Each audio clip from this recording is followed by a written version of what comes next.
दोस्तों, स्वागत है आपका अपने YouTube channel it's basic classes में।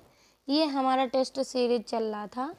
ये हमारी सीरीज़ चल रही है जो ये RPF SI और कांस्टेबल की है। ठीक है, तो हम पहले क्वेश्चन की तरफ चलते हैं।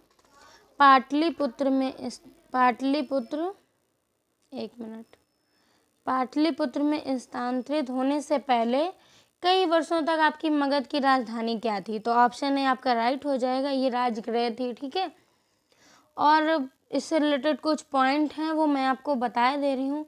महाभारत के अनुसार मगध का प्रथम वंश जो था वो बृहदत्त था, और वंश जिसके संस्थापक भी वही था। ठीक है, और बृहदत्त की राजधानी जो थी वो राजगृह थी, ग्रीवरज थी, जो 5 पहाड़ियों, ठीक है, पहाड़ियों से घिरा हुआ था। एक प्राकृतिक ये दुर्ग था आपका। ठीक है, ये जो था, और इससे रिलेटेड कुछ मैं बता रही हूँ आपको। और जो मगध का प्रथम ऐतिहासिक जो वंश था वो हैरक वंश था आपका। ठीक है,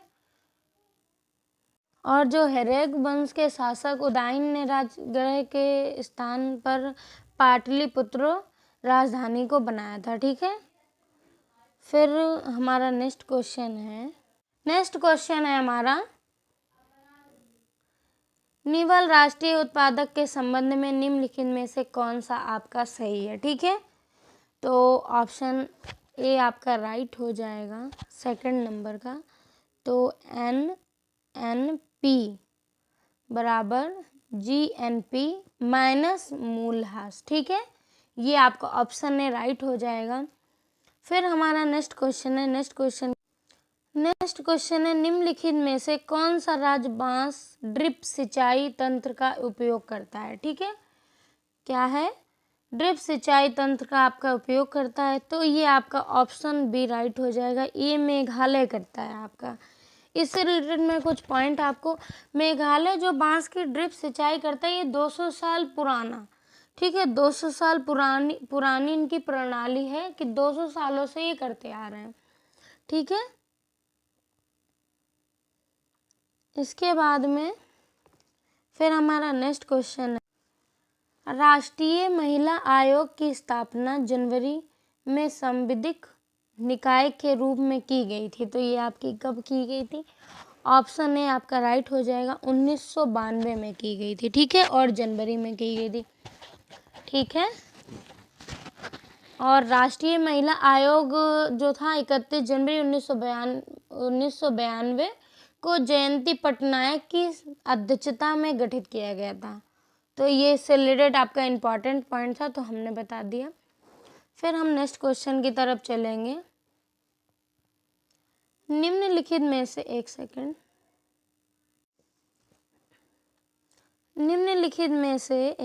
पेन ले लेती हूँ।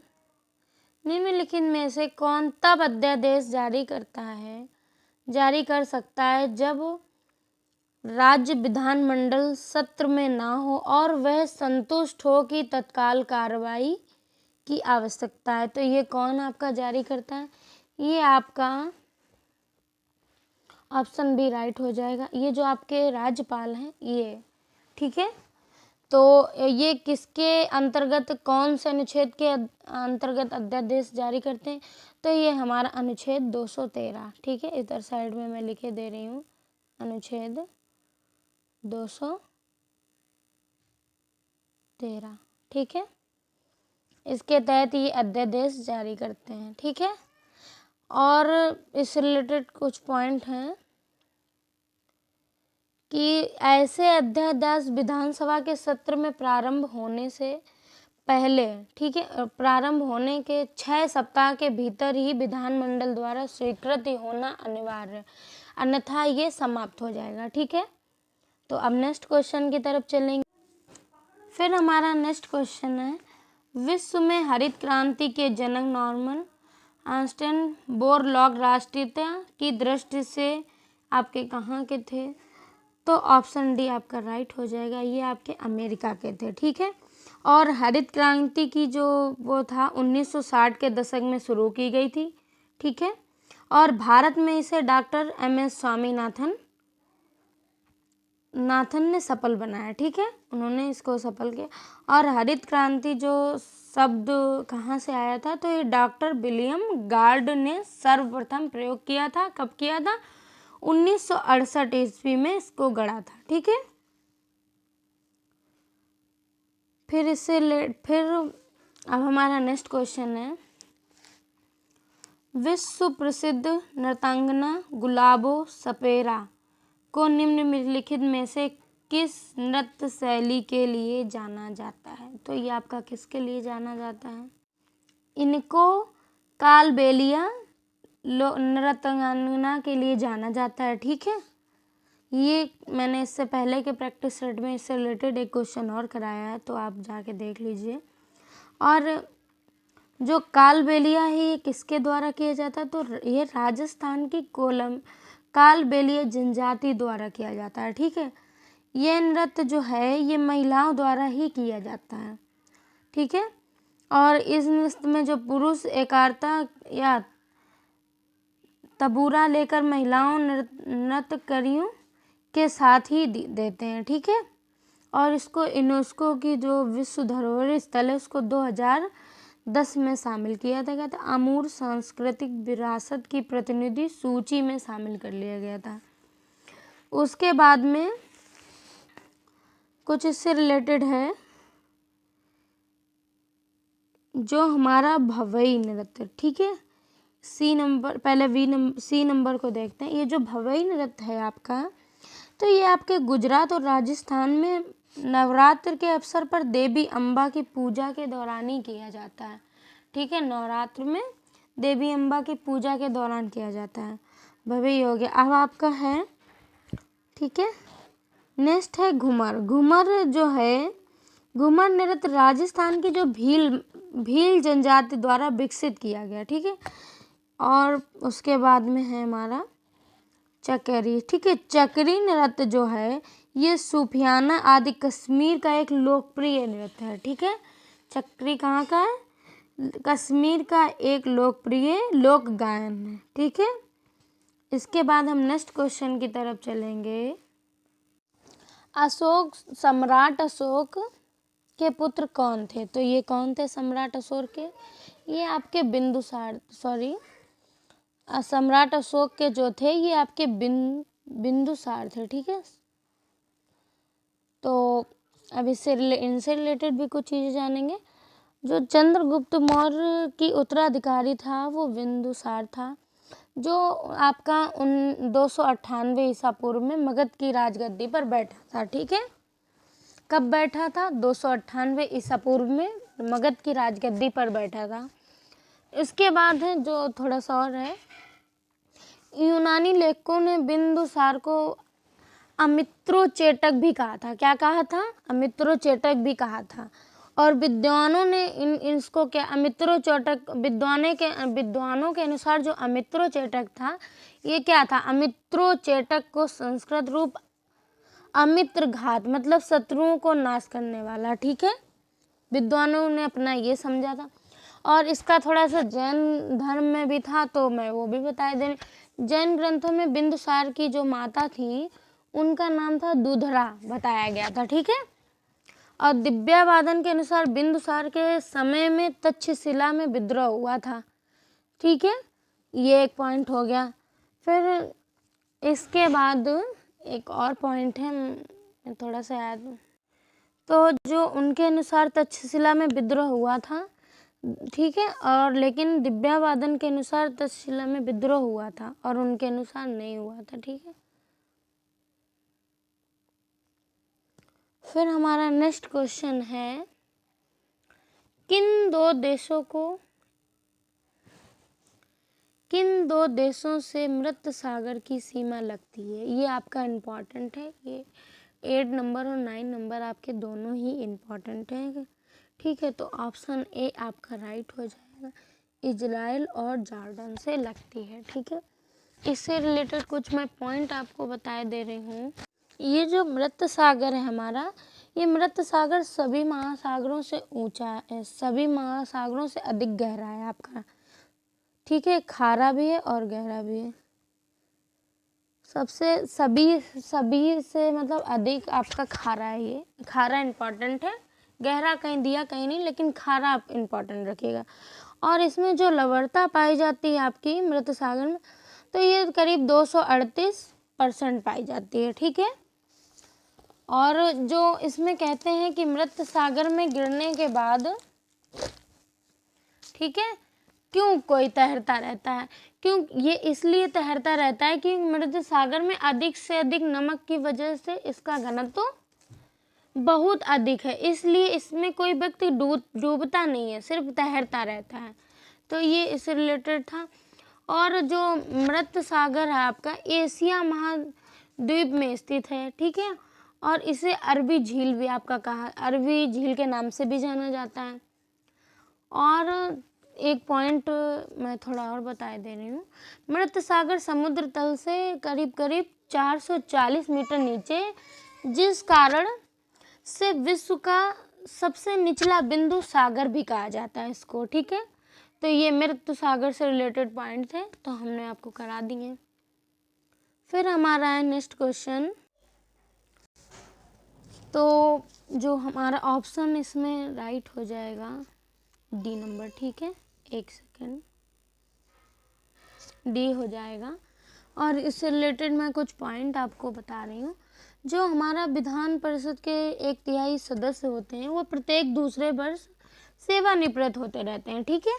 और विधान परिषद के सदस्य जो होते हैं अप्रत्यक्ष रूप से निर्वाचित होते हैं, ठीक है। और विधान परिषद के कुल सदस्य जो 5/6 होते हैं, उनका चुनाव अप्रत्यक्ष रूप से होता है। और 1/6 होते हैं, उनको आपको राज्यपाल नामित करता है। तो ये इनसे रिलेटेड इम्पॉर्टेंट पॉइंट था, तो हमने आपको करा दिया। अब नेक्स्ट क्वेश्चन की तरफ चलेंगे। नेक्स्ट क्वेश्चन है हमारा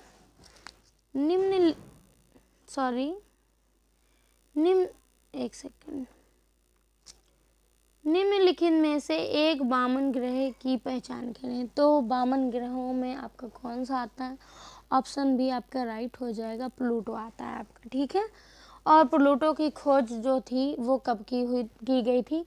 तो ये आपकी 1930 में क्लाइड टॉमबैग ने की थी, ठीक है। और 2006 से पहले इसको क्या है, प्लूटो जो था हमारे सौर मंडल का 9वां ग्रह था। ये आप नोट कर लीजिएगा अपने पास, ठीक है।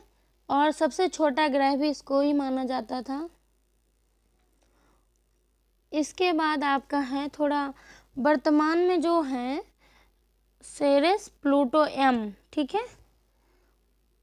फिर हमारा नेक्स्ट क्वेश्चन है, थोड़ा बुध के बारे में बता देते हैं।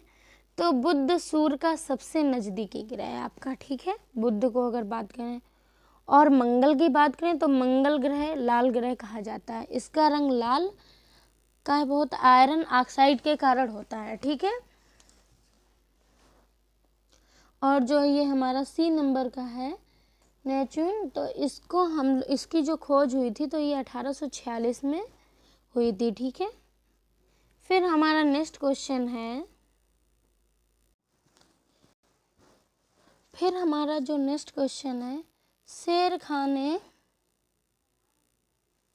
शेर खान ने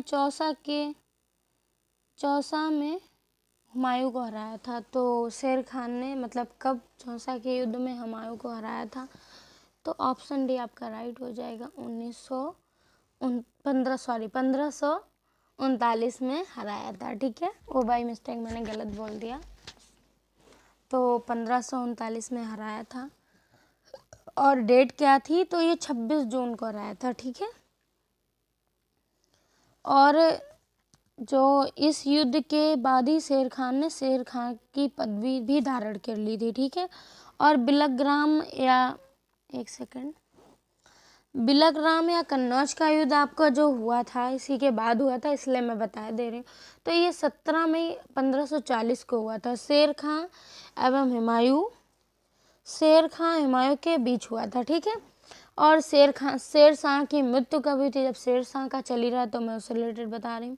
शेर शाह की आपकी जो मृत्यु हुई थी शेर शाह की, तो ये कालिंजर के किले के जीतने के समय युद्ध में करीब तो 22 मई 1545 को हो गई थी, ठीक है। उसी कालिंजर के किले को जीतने के क्रम में ही 22 मई 1545 को हो गई थी। और 1533 से 34 में हुमायूं ने दीन पन्हा नामक एक नगर की स्थापना भी की थी, ठीक है। तो ये आपका इससे रिलेटेड हो गया। फिर नेक्स्ट क्वेश्चन की तरफ चलेंगे। फिर हमारा नेक्स्ट क्वेश्चन, निम्नलिखित में से एस आकार का महासागर होता है, तो अटलांटिक महासागर हमारा होता है, ठीक है। ऑप्शन बी हमारा राइट हो जाएगा। और अटलांटिक महासागर का क्षेत्रफल प्रशांत महासागर के क्षेत्रफल से लगभग कुछ आधा है, ठीक है। और विश्व के लगभग 1/5 भाग पर फैला हुआ है आपका, तो ये थोड़ा इम्पॉर्टेंट है, तो इसको आप नोट कर लीजिए। और अटलांटिक महासागर उत्तर में ग्रीनलैंड से लेकर दक्षिण अंटार्कटिका महासागर तक आपका फैला हुआ है, ठीक है। और ये भूमध्य रेखा के पास सकरा है, ठीक है। फिर है इससे रिलेटेड एक और है, और ये जो हमारा महासागर है ये दक्षिण में सर्वाधिक चौड़ा है, ठीक है। अटलांटिक ये महासागर है, ये दक्षिण में सबसे ज़्यादा चौड़ा है। और अटलांटिक महासागर अन्य किसी महासागर की अपेक्षा अधिक महाद्वीप मार्ग तट उपस्थित हैं, ठीक है। और प्रशांत महासागर विश्व का आपका सबसे बड़ा और सबसे गहरा है, ठीक है। और प्रशांत महासागर की आकृति आपकी कैसी है, तो इसी में है, तो मैं बता दे रही हूँ कैसी है। तो ये त्रिभुजों जैसी है, ठीक है, जिसका शीर्ष बेरिंग जल डमरू तथा आधार अंटार्कटिका महाद्वीप पर है, ठीक है।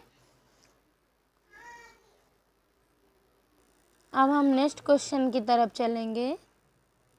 जो गणेश चतुर्थी है, तो ये अभी हाल फिलहाल में आपका मनाया गया है, ठीक है। गणेश चतुर्थी हिंदू पंचांग के निम्नलिखित में से किस माह के चौथे दिन शुरू होती है, तो आपके कब होती है, भाद्रपद में शुरू होती है, ठीक है। ऑप्शन है आपका राइट हो जाएगा। तो गणेश चतुर्थी त्यौहार भगवान गणेश के जन्म उत्सव पे उनके उपलक्ष्य पे मनाते हैं, और पूरे भारत में आपका मनाया जाता है। लेकिन महाराष्ट्र में इसका थोड़ा अलग ही है, ये महाराष्ट्र में बड़े धूमधाम से आपका मनाया जाता है, ठीक है। और थोड़ा ऐतिहासिक दृष्टि से देखें तो शिवाजी ने मुगलों के खिलाफ महाराष्ट्र में कई लोगों को एक सूत्र करने या एकजुट करने या बांधने गणेश चतुर्थी मनाने की ही शुरुआत की थी, ठीक है। शिवाजी ने महाराष्ट्र में इसकी शुरुआत की थी। और बाल गंगाधर तिलक जी थे हमारे, तो इन्होंने 1893 में गणेश उत्सव मनाना पुनः प्रारंभ कर दिया था, ठीक है। फिर बाल गंगाधर तिलक ने 1895 में शिवाजी के उत्सव पर मनाना प्रारंभ कर दिया था, ठीक है। तो अब हम चलते हैं अपने नेक्स्ट और लास्ट क्वेश्चन की तरफ, ठीक है।